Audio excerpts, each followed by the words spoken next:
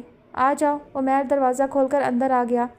واؤ، زبردست، یقیناً یہ ہمران بھائی نے دیا ہوگا، عمیر نے ہنس کر کہا تو اس نے شرما کر چہرہ جھکا لیا۔ اچھا جلدی سے آئیں میرے ساتھ۔ عمیر اسے لے کر اپنے کمرے میں آ گیا اور چوڑیوں سے بھری دراز کھول کر دیکھنے لگا۔ کیا کرنے لگے ہو؟